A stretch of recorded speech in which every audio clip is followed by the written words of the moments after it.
Middle America. Peoria doesn't get any more Middle America than that. Will it play in Peoria? I'll tell you what I'm hearing when I go back home. There's a lot of uncertainty. They don't like it when the president and the administration stands up and vilifies employers. You can't have jobs if you don't have job creators and employers. Later today, I'm going to be meeting with John Boehner, our leader, and Peter Roskam, who's been charged with developing a jobs agenda. We're going to be meeting with the National Independent Business Owners, the Chamber of Commerce folks, Franchise Owners Association, asking them, hey, what do you want to see out of Washington, D.C. to help create jobs? I'll tell you what they want first. They want certainty in the environment.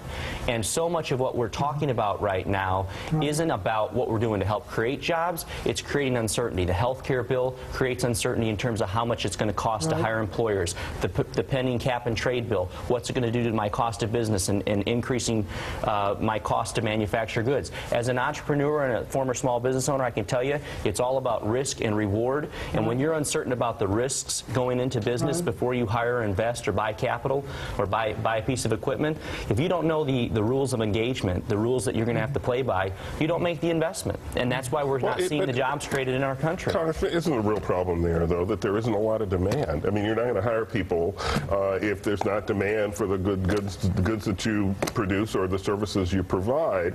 And if that demand were there, I think business people would weigh the uncertainty on one hand and the possibility of making profit on the other hand. And I think they would, they would go with bringing on staff and creating jobs. You get to the chicken or the egg debate, and here's the problem: there's not demand in our country because people aren't taking the risk and making the investment. People are taking the risk and making investment around the world, and so companies in my hometown like Caterpillar are seeing growth in demand for their products, their tractors, and so on around the world. But the problem is they're hesitant to make the investments in the U.S. factories because they don't know the risks that they're going to be taking with the cost of labor and so on. Yeah, companies that are innovative and that have good ideas and good products. It seemed to me that, look, fundamentally, the Republican Party is the party of private enterprise, and the Democratic Party is the party of government. They believe in government.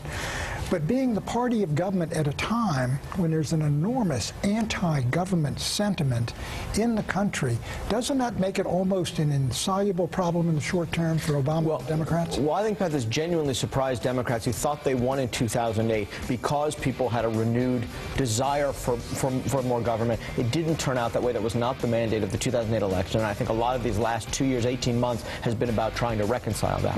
Matt Bai, thank you very much. Representative Aaron Schocks, good of you to come back. Good to be with you. Well done.